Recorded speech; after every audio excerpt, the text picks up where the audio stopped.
dimakan oleh kafir, dikasih kotoran oleh kafir. Di dalam hadis bukan sampah, bukan rumput, bukan kotoran. Di dalam hadis Nabi katakan, yang aku khawatir dari umatku adalah mereka yang berpikir apa yang makan, apa yang masuk dari mulut mereka disimpan ke dalam perut mereka. Harga, nilai, derajat mereka itu tidak lebih daripada apa yang keluar dari perut mereka. Jadi di Indonesia ini banyak di luar sana cari berkah memakan kotoran kak. Banyak sekali pemakan tai. Termasuk yang menghina itu. Karena kalau dia tidak memakan kotoran kafir, dia tidak hidup. Itu Abu Jongos itu. Saya tidak mau bilang nama lengkapnya, malas, karena bukan lawan saya ini. Lawan saya yang memang munafik high class munafikin, nah itu baru lawan saya. Itu kan cuma kurcacinya. Kalau tidak makan harta orang kafir, begitu. Diancam-ancam dengan penyakit, diancam-ancam dengan virus. Innalillahi. Hei kawan, tanpa ente ancam, kalau virus mau datang, ma'asabah bimusibatin illa bi'idnillah wa ma yu'min billahi yahdi qalbu wallahu bikulli syai'in alim. Tidak ada musibah menimpa kepada seseorang kecuali dengan izin Allah. Barang siapa yang beriman kepada Allah, maka Allah akan memberikan pengetahuan ke dalam hatinya. Sesungguhnya Allah Maha mengetahui segala sesuatu. Di dalam masjid begini nggak ada virus. Ente berdekatan begini, kalau betul virus itu ada di dalam masjid, keluar mampus semua kita ini. Nggak usah munafik mau bikin aturan. Tabligh apa dilarang? Pilkada nggak dilarang. Ayo, bahkan virus mulai menyeruak di publik. Kabar tentang virus datang dari Cina, dari Wuhan, bukan dari Wuhan, dari Tuhan. Kenapa? Karena kemunafikan global manusia. Begitu virus mulai datang, pemerintah mengumumkan lockdown.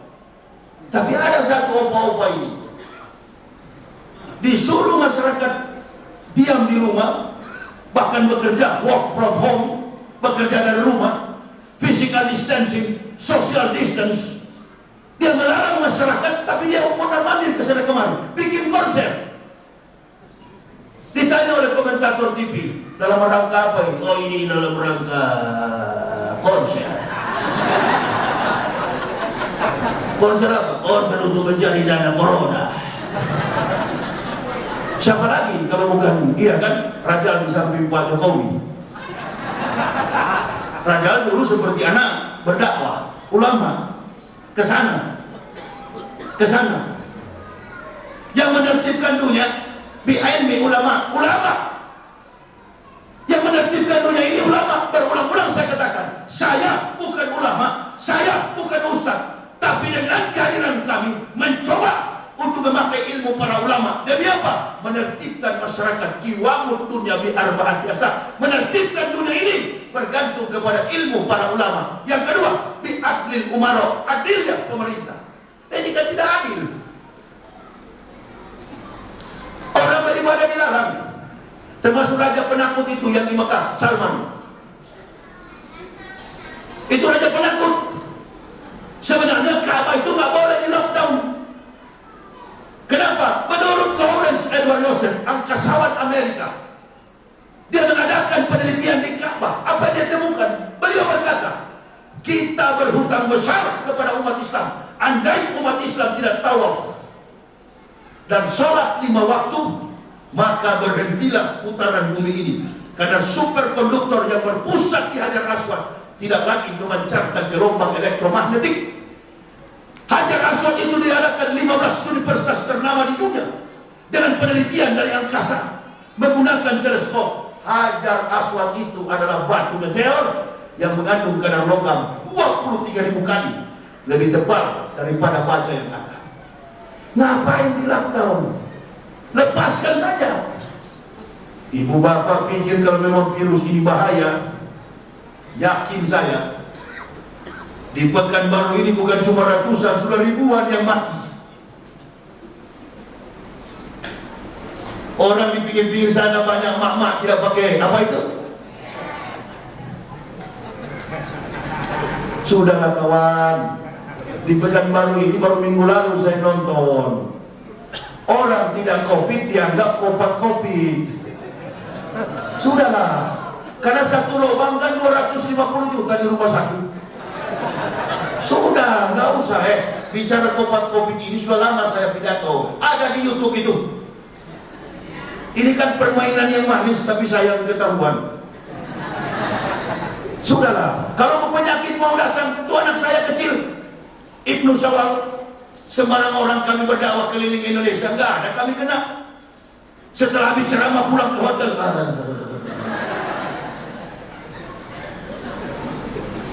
Ini pertarungan dagang antara Cina dan Amerika. Sebentar lagi Presiden Amerika dilantik, masuk gedung putih, sudah Covid ini selesai.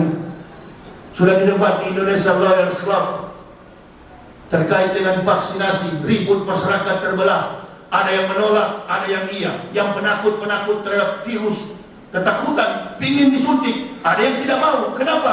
Karena tersebar kabar di masyarakat, perdebatan antara anggota parlemen dengan orang-orang oposisi yang ada di pemerintahan. Mereka berdebat. Ada yang mengatakan ini vaksin mahal, ada yang mengatakan murah, bahkan berdebat mengenai harga vaksinasi. Nah, cara sesuatunya sebagai pendakwah untuk menertibkan, saya sarankan, ini kan direkam di YouTube, yang jadi contoh di vaksin pertama kali itu Joko Widodo dan Pak Maruf Amin. Betul apa betul kawan? Allahu Akbar. Habis Pak Presiden dan Wapres, barulah menteri-menterinya. Ya. Supaya permainan ini adil, biadil umat, adilnya pemerintah. Karena kalau tidak adil, Allah katakan istatun yakulun naro bisitani. Ada 6 golongan yang masuk neraka karena 6 perkara. Yang pertama, al-umara'u bil juri, penguasa pemerintah sewenang-wenang. Nah, kasih contoh di televisi, Pak Jokowi muncul di TV One. Ya, assalamualaikum masyarakat, lihat ya, saya vaksin ya. Di Belgia, Swedia, ribuan orang mati, ada juga otaknya geger. Berhasil menolak. Makanya MUI, BPOM, Badan Pemeriksaan Obat Makanan, berangkat ke China untuk melihat di laboratorium terkait dengan pembuatan vaksin. Nah, pemerintah kasih contoh pertama kali, Pak Maruf dulu suntik. Kalau kejam-kejam jangan. Habis presiden dan wapres, menteri-menteri. Habis menteri-menteri, militer, tentara. Habis tentara, polisi. Habis polisi, baru Satpol PP. Setelah itu baru masa. Ini baru adil kawan. Ini baru akhlak Nabi. Amanah, jujur, fatona, berbudi pekerti luhur. Kalau tidak begitu, masyarakat terpecah terus. Jadi ada manfaat. Kalau kita datang berdakwah seperti ini, jangan khawatir. Polisi, tentara tidak mampu mengatasi kebrutalan masyarakat. Yang mampu mengatasi kebrutalan masyarakat ini adalah pendakwah, mubalik. Bukan mubalik yang pakai sorban. Mubalik yang biasa-biasa aja begini. Uas topi miring, kadang-kadang orang tidak tahu ini uas. Tapi otaknya memang betul-betul mubalik. Saya juga begitu, mantan kafir dimampukan oleh Allah bisa berdakwah. Ini orang yang mengaku mubalik internasional, lingkar sorban di kepala, masuk gereja, nyanyi lagu gereja, dibilang munafik parah. Kalau boleh katanya, setelah Gus Dur tangkap juga Refli Harun dan Yahya Waloni. Munafik, kau tidak usah marah sama saya Yahya Waloni, kau atur aja di ring mana kita baku pukul. Tetap biasa bangsa ini, dikit-dikit lapor polisi, dikit-dikit lapor. Orang yang suka lapor-lapor itu cengeng. Laki-laki jangan pakai lapor. Kalau tidak senang sama kami ustaz-ustaz, ajak berkelahi. Yahya Waloni, kau kan berani, kita ketemu di mana? Baku pukul kita. Siapa kalah berarti dia bukan Islam, munafik. Kan begitu. Jangan dikira kita ustaz-ustaz ini ada ustaz yang pasrah, ada juga ustaz yang melawan. Jangan coba-coba Ya, ada yang berani, ada yang setengah berani, ada yang berani sekali. Kalau kami sudah berdakwah begini, dari sejak kapan saya pernah bawa bendera organisasi Islam?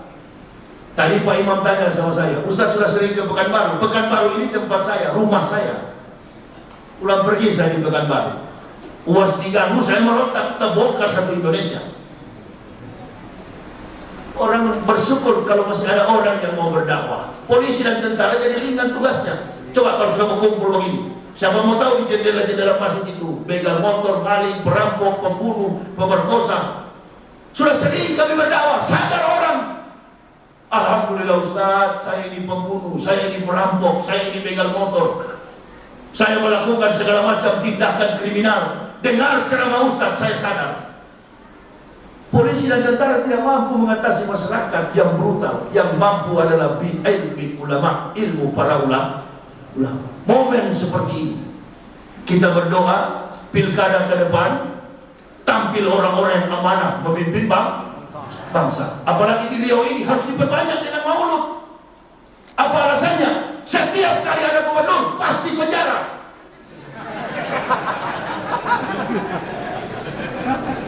Nggak tahu gubernur siapa kok sekarang ini? Siapa lagi gubernur? Siapa lagi gubernur sekarang? Nah kita berdoa jangan sampai dia kuliah lagi di pesantren. Ini manfaat daripada maulud. Biar aja kau kafir menghina Nabi Muhammad, kami tidak akan percaya. Justru di Amerika, Eropa, Asia, Afrika berbondong-bondong orang memeluk agama. Saya mau klarifikasi. Ternyata saya tahu perkembangan Islam 2017 1,8 miliar. Ternyata tidak. Dalam sensus penduduk dunia, ternyata umat Islam sudah 2 miliar lebih. Allahu Akbar. Yang marah ini kan 2 miliar lebih yang marah ini. Nabi dihina. Nabi dihina 2 miliar lebih yang marah. Saya nggak tahu lah kalau yang menghina itu di Indonesia. Allahu Akbar, mungkin sudah mampus. Macron ini presiden yang bodoh, presiden yang terdoktrin oleh agamanya. Mana ada orang-orang Islam menghina agama orang lain? Nggak ada. Saya mengatakan Kristen itu masuk neraka, bukan maunya saya. Memang kitabnya sendiri yang menyerumuskannya ke neraka. Allahu Akbar. Kitabnya sendiri. Bagaimana mungkin ibu bapak Nabi Isa yang mengatakan akan Nabi Muhammad akan datang sebagai Rasul, lalu Nabi Isa divisualisasikan menjadi Tuhan Kristen? Tidak masuk akal. Nabi Isa ini Nabi yang dilahirkan tanpa hubungan biologis. Bu, beda dengan ente. Maryam melahirkan Isa tanpa persetubuhan dengan laki. Antum melahirkan anak, boleh begitu kira-kira? Boleh begitu? Tidak bisa, ente mesti dipompa dulu. Ada hubungan dengan suami, bergaul dengan suami, baru lahir. Isa tidak. Maryam pun kaget, perutnya sudah besar. Allahu Akbar. Karena malu di masyarakat, lari menghindar Maryam, pergi berteduh di bawah pelepah kurma. Kristen rubah di berita acara. Kristen katakan Nabi Isa dilahirkan di kandang binatang. Innalillahi. Mana ada orang Yahudi bikin kandang pelihara kambing, beri-beri dan domba. Yahudi punya kambing, domba dan beri-beri, lembu, onta dan lain sebagainya. Mereka lepas di padang pasir, pegunungan berbatu. Tidak ada bangun-bangun kandang. Kandang dari mana ini? Datanglah malaikat Jibril. Pulang saja Maryam, karena waktunya sudah tiba. Anda akan melahirkan seorang anak laki-laki yang mempersiapkan jalan bagi datangnya Nabi yang terakhir, Rasulullah Muhammad Sallallahu Alaihi Wasallam. Lahirnya Nabi Isa, berita Injil yang paling berkesan di dalam dua kitab Talmud dan Al-Quran adalah tentang kedatangan Nabi kita Muhammad Sallallahu Alaihi Wasallam. Nanti ibu bapak buka di rumah Quran surat 61 ayat yang ke-6 yang mengatakan datang Nabi Muhammad adalah Nabi Isa. Nah, bagaimana mungkin Isa ada di Kristen? Coba siapa yang ajar dari dulu itu? Nabi Isa itu adalah Nabi yang ke-24 di dalam agama Islam. Di Kristen sana itu bukan Isa, Yesus Kristus. Yesus Kristus diambil dari ketuhanan Romawi kuno, dewa Zeus, di bawahnya dewa anak, dewa matahari. Dilahirkan tanggal 25 Desember sebagai sesembahan agama Romawi kuno. Makanya Isa digambarkan sebagai terang dunia, lambangnya matahari, bukan Yesus. Inilah Al-Quran menetapkan, lakum dinukum waliy, bagimu agamamu, bagiku agamamu. Silakan orang Kristen mentuhankan Yesus Kristus, tapi tidak menghubungkannya dengan Nabi Isa. Datang dua golongan, satu murtad, satu mu'alaf, berdebat. Dua-dua tidak mengerti Islam, dua-dua juga tidak mengerti Kristen. Berdebat. Satu menyebut Isa adalah Tuhan, yang satu juga di sana yang mu'alaf mengatakan bahwa Isa adalah Yesus. Nah, ini dua-dua goblok. Saya kalau mau berdebat dengan orang Kristen, pernyataan saya yang pertama, saya tidak akan mengakui Tuhanmu adalah Yesus. Alasannya apa, Pak Yahya? Saya sudah 14 tahun beragama Islam, berkeliling Indonesia, memberitakan kabar tentang Maulud Nabi. Masuk ke Mekah, Masjidil Haram, masuk ke Masjid Al-Aqsa, Masjid Baitul Maqdis, masuk ke Masjid Nabawiyah. Adakah saya melihat gambar foto Nabi Muhammad sementara dipeluk masih bayi oleh Khalifatus Sa'diyah yang menyusui, seperti gambar Yesus dan dipeluk? Innalillahi, ada orang miring yang mempercayai itu. Jadi kalau orang Kristen bilang saya masuk Islam gila, bukan gila, baru sembuh dari gila. Coba lihat saja, ini acara apa sekarang? Saya mau tanya ibu bapak, acara apa ini? Acara apa? Ada nggak foto Nabi Muhammad ditaruh di apa itu, Videotron? Ada nggak? Yang ada di situ cuma nama mantan kapten Yahya Walodi. Siapa lagi tulis dengan rombongan ini? Saya nggak pernah pakai rombongan ya. Saya sana kemarin cuma bertiga, Ambo, bini sama anak kecil, tim musawal. Nggak ada pakai rombongan. Nanti kalau saya berombongan nanti ada yang curiga. Ah, ini berarti NU, ini berarti Muhammadiyah. Enggak, saya nggak ada dalam organisasi Islam manapun. Saya Islam. Makanya istri saya bilang sama istri saya kalau mati mah nggak usah undang organisasi Islam, kubur aja di samping kandang kambing, supaya tidak ada orang melayat. Kalau melayat nanti bau kotoran kambing, dia nggak tahan. Tulis apa Pak di nisan? Tulis aja di situ Al-Muqtadin, supaya orang nggak tahu di mana kuburan saya. Karena begitu dalam konsep Maulud Nabi, yang kita pikirkan bukan hidup, yang kita pikirkan wa ma kana li nafsin an tamuta illa bi idznillah, kematian atas izin Allah. Konsekuensi daripada hidup ini kan mati. Jangan antum hidup kalau takut mati.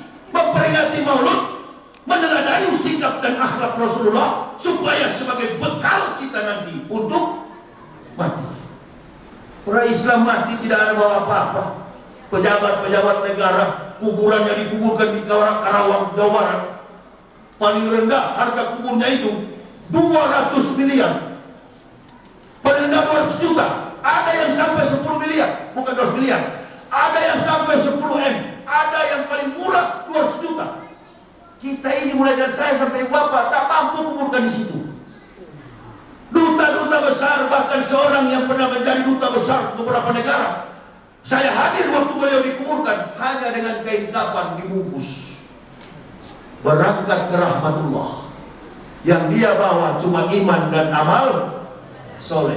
Ini yang munafik-munafik tidak pikirkan, bahwa kita besok semua akan mati. Di Kapir dulu waktu saya pendeta, saya kuburkan orang Kristen, bahkan oma saya di kampung. Begitu mau meninggal dunia, dikuburkan, dikasih pakai kebaya, dipakai make up, lipstick, garis kening dari sini sampai Pakistan Selatan. Ah, Buya, semua barang emasnya oma saya ditaruh di atas kepala. Bahkan ada pengusaha besar yang mati beragama Kristen, berliannya, black diamondnya, semua barang kesukaannya ditaruh. Pakai gas, kasih kupu-kupu, sepatu, berangkat ke neraka. Baru saya tahu, semua dibawa ini untuk apa? Begitu datang mungkar nakir, tinggal sogok. Ini mungkin 1 M, ini black diamond, coba lihat batunya, mahal ini. Jangan di neraka saya, kalau boleh di surga. Oh jangan ceramah begini katanya. Tidak ada itu, tapi orang Islam biar yang di luar sana itu, yang gulung-gulung ke meja, baju Jokowi lagi, baju kampanye. Kota-kota ketahuan, kota-kota merah. Orang baju begitu itu, jangan kita pandang enteng. Lalu antum siang malam di masjid menganggap dia masuk neraka. Tidak, bajingan di terminal pun, asal ada iman sebesar biji sesawi, dia tetap setia kepada kalimat La ilaha illallah Muhammad Rasulullah. Rasul diganggu, Rasul dihina, dia memberontak, dia marah, berarti dia masih punya iman, masih masuk surga. Biar gak sholat yang hadir ini, Allahu Akbar, tetap masuk surga. Pemalas sholat langsung berpikir, ini baru namanya Ustaz. Rancak pandai kalau ya. Ini namanya Buya. Ini yang mau cacat. Biar tak sholat tetap masuk surga. Yang memang masuk, sebab bilang gak masuk surga. Antum bukan malaikat. Orang Islam ada 100 tingkat surga yang disiapkan oleh Allah. Dan setiap tingkatan surga itu untuk mencapainya perjalanan 700 tahun lamanya. Saya dan keluarga begitu masuk Islam, tahu tentang risalah ini, saya katakan kepada bini dan anak saya, kita gak usah lantai 100. Biar lantai, biar di halaman saja, di pekarangan, tukang kebun di surga, yang penting surganya, kebunnya surga. Daripada ambisi masuk surga yang didakwakan bidah kafir. Masjid Al-Rahim dia tidak bantu, semen satu sak pun dia tidak pikul. Datang ke sini mengacau-ngacaukan umat. Saya pernah mau ceramah di Depok, di Jawa Barat, saya tinggal di Cibubur. Begitu saya parkir mobil, ada salah satu seorang pengamanan polisi di situ. Dia datang kepada saya, Ustaz, kalau boleh parkir di sebelah, ada keributan sedikit. Keributan apa Pak? Tadi waktu sholat Isya, imam yang sholat, ada juga yang sholat di belakang. Nah, ini dua kelompok ini. Satu kelompok yang suka membidah-bidahkan ini, satu memang pengurus masjid yang memang sudah beranak pinak di situ. Wakaf tanahnya itu adalah wakaf orang tua dan nenek-neneknya. Artinya mereka berkorban untuk membangun masjid. Datanglah kelompok-kelompok kecil yang ingin surga 100 tingkat ini. Iya, ya. Satu sudah takbir, datang kelompok baru ini belakang juga takbir, sama-sama baca Al-Fatihah. Terjadi keributan. Anak-anak remaja datang tendang yang si imam. Jadi pertengkaran. Begitu saya mau datang ceramah, nggak jadi saya pulang. Di mana Ustaz? Sudah ditolong. Kenapa? Kalian sama-sama Muslim berkelahi. Karena apa? Ada kelompok-kelompok yang tidak kita sadari suka memecah belah sesama Muslim. Saya dari awal masuk Islam tidak pernah kalau diundang sholat subuh, ceramah subuh, disuruh jadi imam, jangan pernah harap saya mau. Kenapa? Karena saya sadar saya dari kafir yang masuk Islam. Kalau saya jadi imam sholat subuh, apabila saya membaca kunut, maka yang tidak kunut akan tersinggung. Apabila saya tidak kunut, pelaksana yang suka mengamalkan kunut pasti akan marah. Saya tahu diri. Nah, kepada ibu bapak begitu juga. Masuk di salah satu masjid punya adab. Sama pengurusnya, antum tidak berkorban, beli kipas angin pun tidak. Datang mengacau-ngacaukan masjid. Karena hanya dua golongan yang suka umat Islam ini pecah, setan dan kafir. Jadi kalau sudah ada konsep memecah-mecah belah sesama Muslim, berarti itu konsep setan dan kafir. Ini supaya berhenti. Antum kalau mau bikin organisasi baru jangan seperti Kristen. Pendeta Pentakosta mengatakan kepada Protestan yang tidak baptis Islam masuk neraka. Padahal dua-dua memang ahli neraka ini, baku neraka. Padahal memang sama-sama ke sana, tinggal dilihat siapa yang lebih panas. Nah ini kondisi seperti ini terjadi juga dalam Islam rupa-rupanya. Dan orang-orang seperti ini, apabila Islam diganggu, tidak mau dia turut serta dalam perjuangan. Saya sudah tahu orang-orang itu. Jago-jago mereka mempengaruhi, hebat-hebat. Tapi begitu Islam diganggu, lari paling belakang. Antum tidak dicari berilmu sekarang ini, ibu bapak, saudara. Yang dicari dalam Islam ini adalah kualitas. Bagaimana kita membela agama ini tanpa ada yang perintah. Kesadaran diri sendiri, dan jangan cuma di Pekanbaru, keliling Indonesia itu baru laki-laki. Berkoar-koar di daerah sama-sama Muslim, mayoritas Muslim, yang ada kita dengan kita diadu. Kalau merasa berani, merasa sayang kepada Rasulullah, cinta kepada Rasulullah, pelajar Islam baik-baik, keluar, tegakkan Islam di luar. Itu. Jadi saya nggak bisa dikasih tunjuk body dan gaya sama saya. Saya nggak perlu orang berani, karena saya insya Allah berani. Saya nggak perlu orang pintar, insya Allah saya juga pintar. Dalam berdakwah tidak perlu rombongan, dalam berdakwah tidak perlu personil. Dalam berdakwah dibutuhkan kesetiaan, keikhlasan, profesionalitas. Itu. Kalau berdakwah sudah 50 orang yang datang dengan rombongan begini, mana mampu masjid begini kasihan. Naik pesawat, berapa harga pesawat? Belum lagi dites. Apa? Swab test.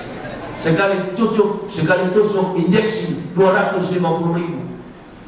Apa semua itu? Bisnis. Sudahlah, begitu-gitu bisnis. Kalau penyakit mau datang, biar ente pakai kerunggoni, tinggal mata begini.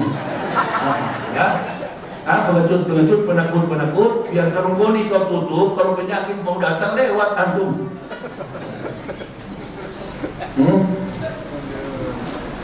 Apa sih tanda-tandanya virus itu? Sampai hari ini belum pernah ditayangkan di televisi.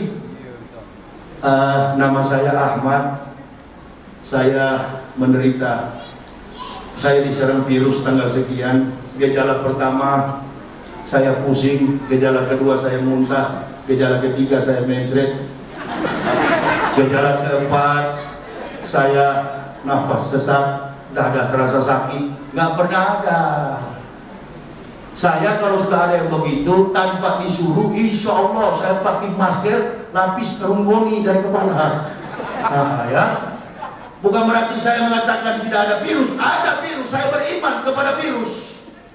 Jangan karena ada corona, nggak ada corona, penyakit itu ada. Bagi siapa? Bagi mereka yang maksiat, itu akan dihinggapi oleh penyakit. Uang haram, hasil nyolong.